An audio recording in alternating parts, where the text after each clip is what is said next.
Hi.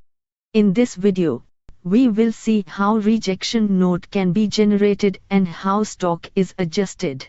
Here you can see the stock of this item code.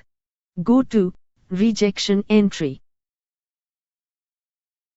Select the source, select the origin entity.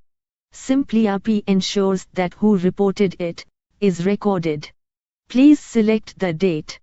Unit of measure will automatically appear. simpliRP will guide with available batch numbers. Select the batch number.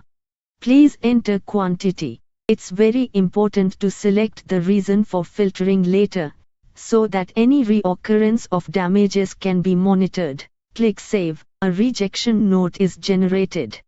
Also, you can now see the stock has come down. Please go to List of Damages in Stock Report.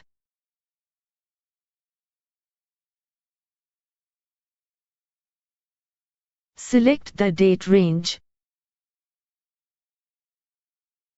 You can see all the rejection entries.